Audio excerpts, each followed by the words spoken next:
अस्सलामुअलैकुम। आज हम ऑक्सफोर्ड मॉडर्न इंग्लिश बुक 6 की एक पोम देखने जा रहे हैं, द इक्विंग ग्रीन।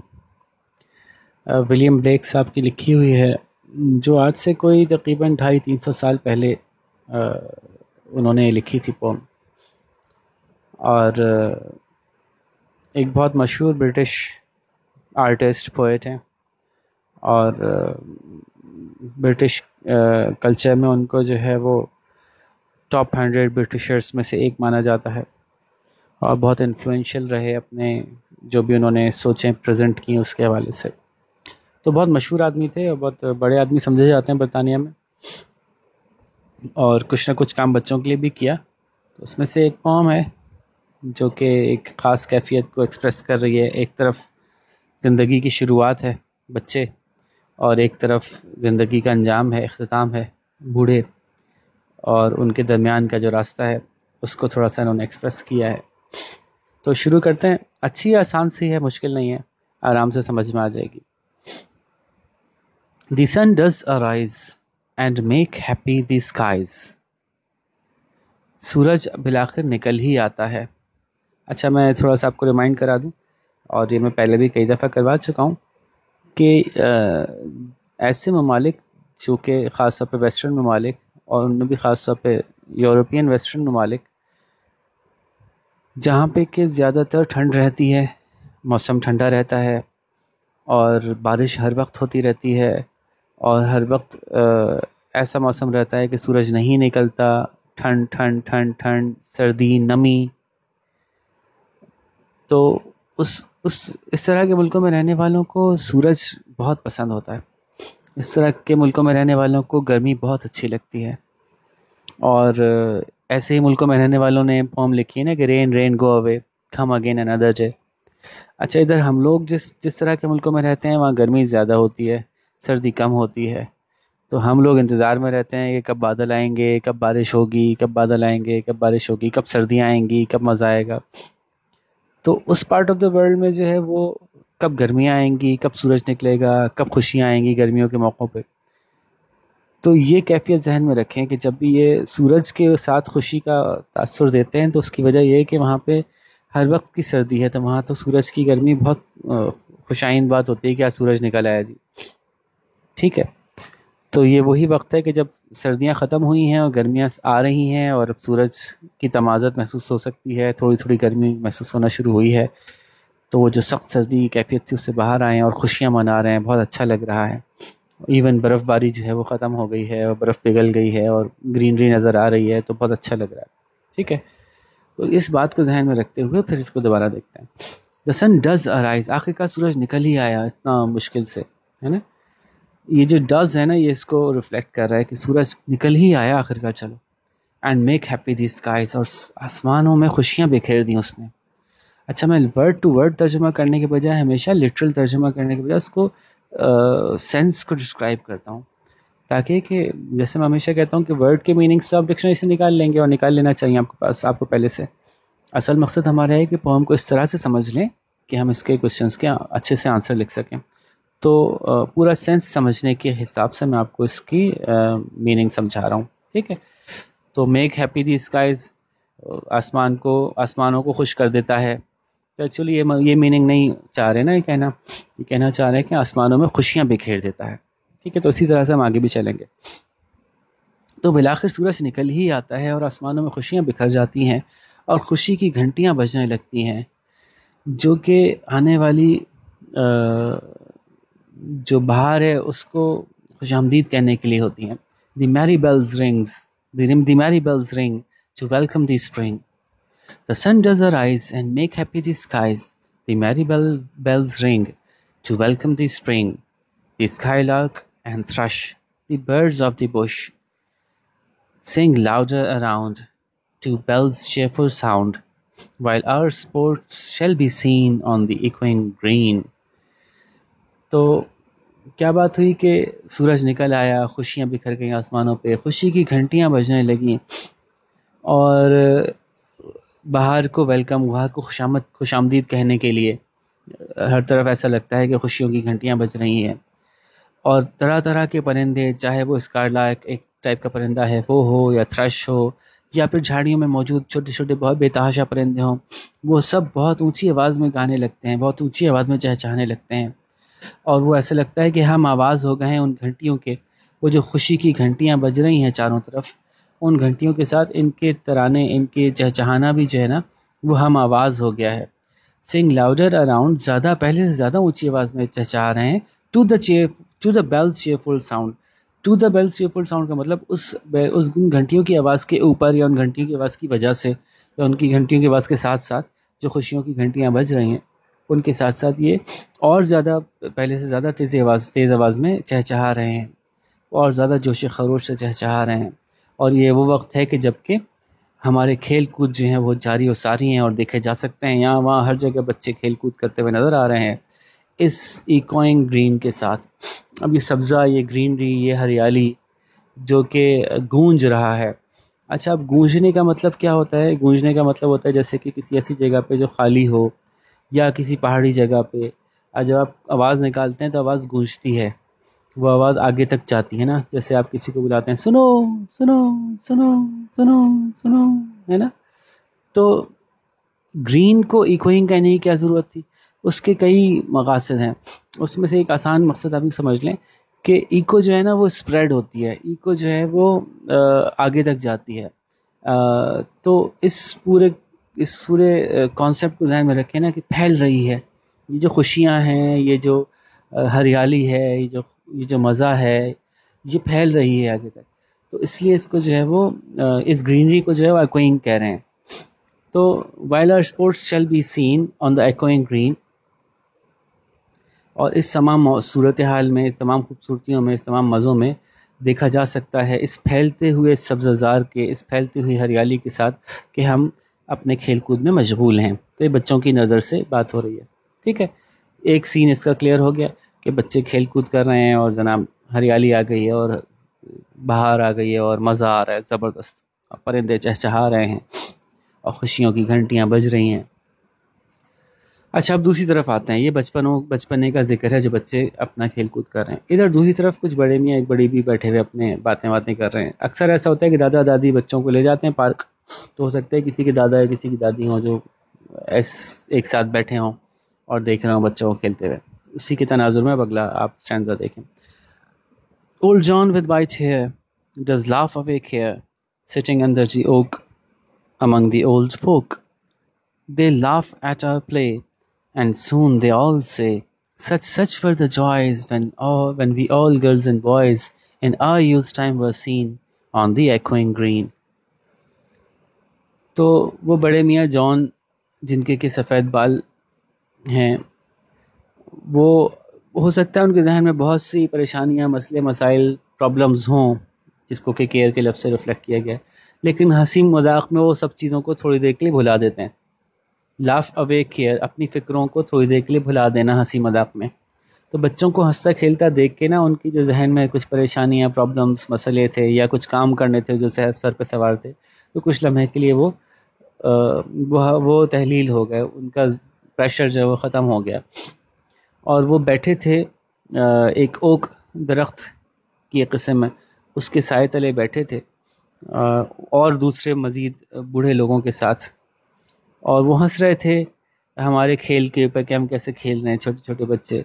और जल्दी ऐसा सुनने में आता था कि वो लोग कह रहे होते थे कि क्या मज़े थे, क्या मज़े थे, सच वर द जॉयस, क्या मज़े थे हम लोगों के जब हम भी छोटे छोटे बच्चे, लड़के लड़कियां अपने जवानी, अपने बचपने के टाइम में ऐसे ही दिखते थे जैसे ये दिख रहे हैं ऑन द एकोइंग ग्रीन।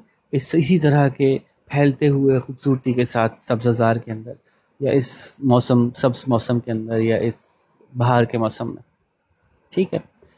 तो ये कुछ बूढ़े लोग देख के बच्चों को और अपनी जवानी या अपना बचपना याद कर रहे हैं कि वाह यार क्या ज़माना था हमारा भी, हम भी ऐसे ही हंसते खेलते थे, लेकिन बस आंखें बंद करी और आंखें खोली तो देखा तो अब हम बूढ़े हो गए।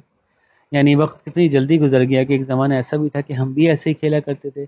आज देखो हम बूढ़े होके यहाँ बैठे हैं और ये बच्चे कितना खुशी से खेल रहे हैं, और उनकी खुशी में कुछ लम्हों के लिए वो भी खो गए उस वक्त में, उस मज़े में, उस कैफियत में जो उन्होंने गुजारी थी, और उनकी परेशानियाँ थोड़ी देर के लिए जो है वो ख़त्म हो गई।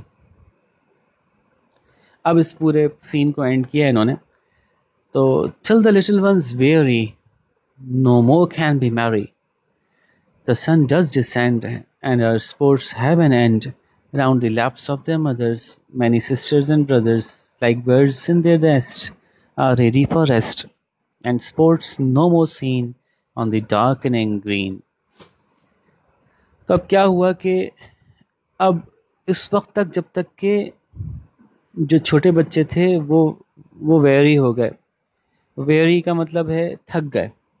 जब तक कि वो थक नहीं गए और अब मज़ीद खुश होने की उनके पास गुंजाइश ना बची, इतना थक गए कि और अब खुश ना हो सकते थे।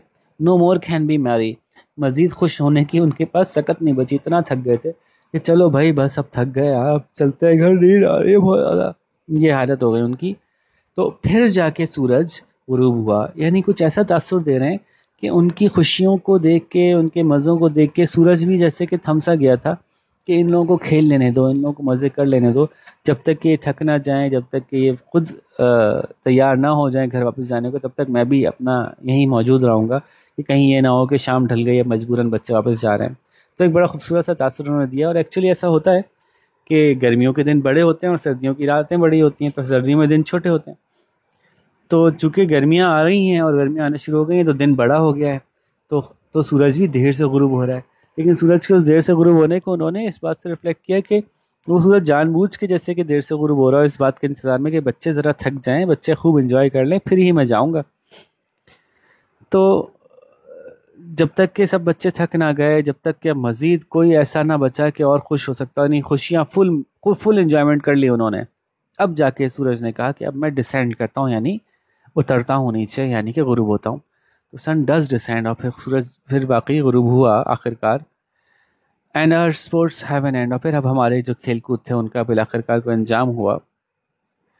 और वो अंजाम कहाँ जाके हुआ हमारे खेलों का? हमारे खेलों का अंजाम हुआ जाके कहाँ? Round the laps of their mothers, कि अपनी अम्माओं के की गोदों में जाके हमारे खेलों का अंजाम हुआ।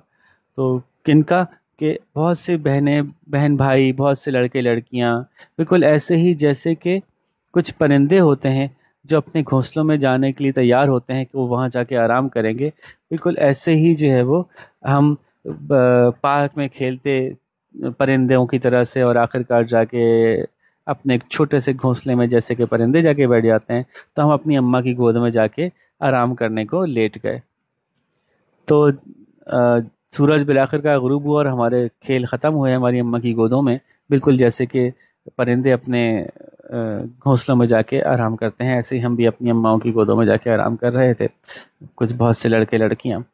और अब मज़ीद कोई खेल नहीं देखा जा सकता उस ग्रीनरी में, जो कि अब एकोइंग नहीं है बल्कि डार्कनिंग है। तो देखें, एक और दफ़ा उन्होंने यही बात की जो पीछे कही थी कि बच्चों के खेल की खुशी इतनी ज़्यादा थी कि सूरज भी गुरूब नहीं हो रहा था, तो बच्चों का खेल ख़त्म हुआ, तो वही ग्रीन जो कि एकोइंग था, वो फैल रहा था, उसकी तमाज़त आगे ट्रांसफ़र हो रही थी, वो आगे बढ़ते से बढ़ता चला जा रहा था। तो शायर ने अब उसको कहा कि अब वो एकोइंग नहीं रहा, क्योंकि अब बच्चों की हंसी की आवाज़ें ख़त्म हो गई, अब वो मज़ा नहीं रहा। यानी इसका मतलब ये हुआ कि जो मज़ा इस बहार में है वो असल में इन बच्चों के ही दम से है। वो जो हमें हर तरफ तरोताज़गी और ख़ूबसूरती नज़र आती है, वो दरअसल इंसान की खुशियों की वजह से नज़र आती है। अगर इंसान ही नाखुश हो, तो खुश होने के लिए इंसान मौजूद ना हो, तो खूबसूरत से खूबसूरत नज़ारा भी जो है वो अफसरदा सा नज़र आने लगता है। तो इसी तरह से उन्होंने कहा कि अब ये जो हरियाली थी वो कुछ अंधेरी सी होती जा रही थी, कुछ मांद सी पड़ती जा रही थी, क्योंकि अब बच्चे वहाँ नज़र नहीं आ रहे थे। और ज़ाहिर है शाम हो रही थी, रात हो रही थी, रात का अंधेरा तो आ ही रहा था, लेकिन उस रात के अंधेरे को उन्होंने उससे जोड़ा है कि जी, चूँकि बच्चे अब नहीं देखे जा सकते और खेल अब वहाँ पे नहीं हो रहे, तो अब रात का अंधेरा इस सब से पे छाता चला जा रहा है। तो ये एक पोएम थी, और मुश्किल तो नहीं थी, आसान सी थी, और ज़िंदगी के दो सिरों पे मौजूद लोगों की कहानी थी, बच्चे और बूढ़े, और वो कैसे देख के बच्चे भी खुश हो रहे थे और कैसे उनको देख के बूढ़े भी इंजॉय कर रहे थे उनकी इस कैफियत को। और साथ में उन्होंने इंसान की खुशियों का भी एक ख़ास अंदाज से जायज़ा लिया कि इंसान खुश होता है तो उसके इर्द गिर्द हर चीज़ खुश नज़र आती है, और जब वो खुशियों का माहौल ख़त्म हो जाता है तो वही चीज़ें अब उतनी हसीन नहीं लग रही होती, बल्कि कुछ उदास उदास सी लगने लगती। ठीक है जी, तो उम्मीद है बात समझ में आ गई होगी। अब हम क्वेश्चन आंसर्स की तरफ आते हैं। और जैसे मैं हर दफ़ा आपसे कहता हूँ कि कोशिश ये करनी है कि क्वेश्चन आंसर्स का आपने खुद अटैम्प्ट करना है, ताकि आप ये सीख सकें कि अच्छे से जवाब खुद से कैसे लिखते हैं, और एग्ज़ाम में जब आप जाएं तो आपको याद करके जाने की ज़रूरत ना पड़े। और इस पूरे लेसन को समझाने का, सिखाने का यही मकसद हमारा भी है, और एक्चुअली पूरे कोर्स वर्क का मकसद यही होता है कि बच्चों को लेसन इस तरह से पढ़ाया जाए कि वो खुद से जवाब लिखने के काबिल हो जाएं। तो जब आप जवाब खुद से लिखेंगे तो जाहिर है उसमें कोई कमी पेशी होगी, तो ज़रूर किसी टीचर से चेक भी करवाते जाइएगा। तो 1 लेसन, 2 लेसन, 3 लेसन करते करते आगे जब आप जाएंगे तो एक वक्त ऐसा आएगा कि आपका हाथ साफ़ हो जाएगा, आप परफेक्टली लिखने लगेंगे। अगर कोई टीचर अवेलेबल ना हो तो आप मुझसे कमेंट्स में पूछ सकते हैं कि जी हम सर, मेरा सवाल ये जवाब है, बताइए कुछ बेहतर था या नहीं था, मैं उसमें करेक्शन कर दूंगा। वरना आप मुझे ईमेल कर सकते हैं, मैंने अपना ईमेल एड्रेस भी दे दिया है। तो मैं आपके सवाल के जवाबों को एवेल्यूएट करके बता दूंगा कि भाई इसमें ये इम्प्रूवमेंट की जा सकती है। ठीक है, तो टाइम वेस्ट किए बगैर मज़ीद आगे चलते हैं, सवाल समझ लेते हैं। What time of day is it at the beginning of the poem? Poem के शुरू में क्या वक्त हो रहा है, दिन का कौन सा वक्त है? तो आप बताइए, शुरुआत कैसे करेंगे? Eight the beginning of the poem it is the dash time, और यूँ भी कर सकते हैं the time of the day at the beginning of the poem is dash. तो कौन सा वक्त है? रात का वक्त तो नहीं है, ज़ाहिर है। दोपहर का वक्त भी नहीं कहेंगे, तो फिर कौन सा वक्त होगा, ये आप सोच के बताइए। शाबाश। विच words from the first stanza create a cheerful mood? वो कौन से अल्फाज हैं पहले स्टैंजा में जिनको देख के बड़ा खुशी का सा मूड बन जाता है? अच्छा, मैं अपनी इंक चेंज कर लूँ ताकि ये अब क्लियर हो जाएगा आपको। तो वो कौन से अल्फाज हैं जिससे कि खुशी का एहसास होता है? तो देखें जी, ये एक जगह मैरी बेल रिंग, ठीक है, सिंग लाउडर अराउंड, चीयरफुल साउंड, ठीक है। इवन आप ये भी कह सकते हैं कि स्पोर्ट्स शैल बी सीन भी आपको मैरी की खुशी की का तासुर दे रहा है, ठीक है। हैप्पी स्काइज भी खुशी का तासुर दे रहे हैं। तो ये आप पे डिपेंड करता है कि आप इनमें से 3 लेते हैं, 4 लेते हैं, या 5 6 बातें आपको ऐसी लग रही हैं जो खुशी का तासुर या खुशी का एहसास दे रही हैं, तो ये आप सही होंगे अगर आप ये समझते हैं तो, ठीक है। तो आप, ये आपके ऊपर डिपेंड करता है कि आपको इनमें से कौन कौन से वर्ड्स ऐसे लगते हैं जो कि चेयरफुल मूड को रिफ्लेक्ट कर रहे हैं। मैंने कुछ को अंडरलाइन कर दिया, अगर आपको सारे ही लगते हैं तो आप सारे बता दीजिएगा। जवाब आप ऐसे लिखेंगे, the words from the first stanza that create a cheerful mood are, और फिर ये कॉलन लगा के और आगे वो लाइन से लिख दीजिएगा, 1 2 3 4 ऐसे लिस्ट बना दीजिएगा। क्वेश्चन सी है, in the second stanza what are the older people doing? वो लोग क्या कर रहे हैं, बड़े मियाँ जो बड़े मियाँ बड़ी मियाँ बैठी हुई हैं, and what does it make them remember? तो वो क्या कर रहे हैं? In the second stanza the older people are, और फिर आगे जवाब देंगे कि वो क्या कर रहे हैं, वो कहीं बैठे हुए हैं किसी किसी दरख्त की छाँव में, तो क्या है वो वहाँ लिख दीजिएगा। और फिर आप फुल स्टॉप के बाद, इस एक्सप्लेनेशन के फुल स्टॉप के बाद ये बताएंगे एंड दे रिमेंबर देयर, और वो क्या याद करते हैं अपना। तो अब ये बताइएगा आप क्या याद करते हैं। इतनी अच्छी तरह समझाया मैंने, तो उम्मीद है आपको याद होगी ये बात कि वो क्या याद करते हैं। In the final stanza what time of the day it is it? आखिरी स्टैंजा में क्या वक्त चल रहा है? In the final stanza the time of the day is, और फिर बताते हैं आखिरी स्टैंजा में क्या वक्त चल रहा है। सुबह तो नहीं चल रही था, तो फिर क्या चल रहा है बताइए, दिन का कौन सा वक्त है? और इसी तरह से इसको आगे पीछे अल्फाज करके भी लिख सकते हैं। In the final stanza the time of the day is dash, या it is dash time of the day in the final stanza. दोनों तरह से जवाब ठीक है। In the final stanza what happens to the children? आखिर में बच्चों के साथ क्या होता है? In the final stanza the children, अब बच्चे क्या होगा, यहाँ तक तो आपने बता दिया क्या क्या हो गया बच्चों के साथ। वो थक गए हैं, वो जितना खुश हो सकते थे उतना खुश हो चुके, अब वो थक के अपने घर जाते हैं अपनी अम्माओं की गोदों में, ठीक है, और वहाँ जाके आराम करते हैं। अगला सवाल है, in the final stanza the poet creates an interesting image by comparing the mothers and her children to a type of animal. What animals are they compare to? In the final stanza poet ने किस जानवर से इनको compare किया है? तो आप जवाब लिखेंगे, the final stanza the poet compares them to, और फिर आगे बताएंगे किससे कंपेयर किया है। शेरों से कंपेयर किया है, घोड़ों से कंपेयर किया है नहीं ना, तो जिससे कंपेयर किया उसके बारे में बताएं। उसके बाद फुल स्टॉप लगाने के बाद अगले सवाल का जवाब दें, सी के अगले पार्ट का कि व्हाट आर दे डूइंग? वो वहाँ क्या कर रहे हैं? तो वहाँ क्या कर रहे हैं, वो अपनी अम्माओं की गोदों में जाके आराम कर रहे हैं। What is the effect of using this comparison? इस कंपैरिजन के इस्तेमाल से क्या फ़र्क और क्या एहसास होता है? ये जवाब आपने खुद बताना है। मैं थोड़े से हिंट देता हूँ कि by using this comparison the poet creates the effect of इसके बाद आपने अपने अपना ख्याल का इजहार करना है, क्या एहसास होता है इसके बाद, कि अगर बच्चों को चिड़ियों से या परिंदों से कंपेयर किया जाए तो क्या एहसास होता है, कि एक फ्रीडम का एहसास होता है, एक आज़ादी का, एक एक तरफ, और दूसरी तरफ मोहब्बत का, केयर का और प्रोटेक्शन का एहसास होता है। जैसे घोंसला जो है वो जैसे परिंदों के लिए एक प्रोटेक्शन, एक प्रोटेक्टेड जगह होती है, एक मोहब्बत भरी जगह होती है जहाँ पे जाके वो आराम करते हैं, एक रिलीफ का एहसास होता है। तो ये अब आपके ऊपर डिपेंड करता है कि आप इसमें किस तरह के एहसास को उजागर करना चाहते हैं। लेट्स सी कि कैसा अच्छा सा आप बताते हैं। मैंने हिंट्स आपको बहुत अच्छे से दे दिए हैं। Make a list of animals mention the poem, भी तो बहुत बचकाना सवाल है, इसका तो मैं जवाब भी नहीं बता रहा, आप खुद से लिस्ट बना लीजिएगा। Make a list of sounds mention in the poem, इसका जवाब भी मुझे देने की जरूरत नहीं है। वो कौन कौन सी आवाज़ें हैं जिनकी इन्होंने, जो इस पोएम में आई हैं, बेल्स की साउंड हैं या परिंदों की साउंड हैं, और क्या क्या आवाज़ें हैं।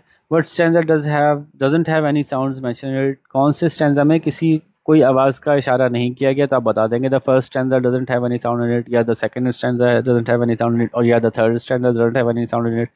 तो ये आप देख लीजिएगा कि आवाज़ें किस स्टैंजा में डिस्कस नहीं हुई, उसका नाम यहाँ लिख दीजिएगा। तो बच्चों वाला सवाल था। अच्छा जी, मुश्किल सवाल देखते हैं कि क्या वाकई मुश्किल हैं। How do you notice about what do you notice about the last line of each stanza, her stanza की आखिरी लाइन में क्या बात हो रही है। तो आप देखें क्या बात हो रही है। यहाँ पे ऑन द echoing green है, यहाँ पे ऑन द echoing green है, और यहाँ पे ऑन द डार्कनिंग ग्रीन है। तो echoing green, डार्कनिंग ग्रीन, ये तो ध्यान में रखिएगा आप। अब सवाल पे वापस आते हैं। How they are similar and how they are different. तो पहले जो आप लिखेंगे कि the last lines of the first two stanzas are the echoing green, and the last line of the third stanza is the darkening green. The last lines of the first two stanzas are similar, as at this time, in both the stanzas, at this time the children are enjoying and playing, and it is still the daytime. So this mood of the children is creating a vibration, an echo of freedom, an echo of enjoyment, an echo of merry, to all the corners of the country, or all the corners of the city. Everywhere their sounds go. While in the last stanza, the line in the last stanza is different, because at this moment it is dark. Now the day has ended and the children have stopped playing, and now the echoes and the feeling of the enjoyment and the merry has been stopped, and the park has started to darken. तो मैंने तो काफ़ी लंबा सा बता दिया आपको, अपने फीलिंग्स आपको एक्सप्रेस कर दी, और अब इन फीलिंग्स को जोड़ के मैंने तोड़ के टुकड़ों में आपको मुख्तलिफ हिंट के लिए की वर्ड्स बताएं। अब देखें आप इनको कैसे इस्तेमाल करते हैं, उनकी मदद से कितना अच्छा सा जवाब देते हैं। अच्छा सवाल है, तो अच्छा सा जवाब इसका बनाइए। थोड़ा लंबा बनेगा लेकिन अच्छा सा बनेगा। How does the difference in the last line affect the mood off the end of the poem. Actually सवाल तो काफ़ी हद तक यहाँ पे कवर हो गया बहरहाल, लेकिन इस सवाल को एक अलग सवाल ट्रीट करते हुए दोबारा से जवाब बनाएंगे कि आखिरी लाइन का जो अंदाज़ है कि उसमें एक मुख्तलिफ अंदाज से पोम एंड की है, तो उससे एंड में पोम का मूड कैसा हो गया। तो एट द एंड थोड़ा सा हम ये कहेंगे कि at the end of the poem the last lines have created an effect of sadness, closure, feeling of resignation. तो अभी आप और सोचें कि आपको कैसा एहसास होता है कि अगर आप ये आखिरी का हिस्सा पढ़ते हैं तो कैसा फील आ रहा है आपको लास्ट लाइन पढ़ के। तो आप उस फीलिंग को जो है एक्सप्रेस करें मुख्तलिफ एडजेक्टिव्स के साथ, मुख्तलिफ वर्ड्स के साथ। ठीक है, तो देखते हैं कि अब आप में से कौन जो है वो ज़्यादा अच्छा जो है वो इस पोम को के सवालों को के जवाब देता है। उम्मीद है अच्छी तरह मेरी बात तो समझ में आ गई होगी। कुछ आपको मज़ीद पूछना हो तो आप मुझसे ज़रूर डिस्कस कर सकते हैं। मैंने पहले भी कहा कि मुझसे इस ईमेल एड्रेस पर रब्ता कर सकते हैं, नहीं तो आप मुझे कमेंट्स में बता सकते हैं। और इसके साथ ही हम इस लेसन को ख़त्म करते हैं। अपना बहुत सारा ख्याल रखिएगा, और किसी अच्छे से दूसरे लेसन के साथ आपके साथ फिर मुलाकात होगी। ठीक है जी, अल्लाह हाफिज़।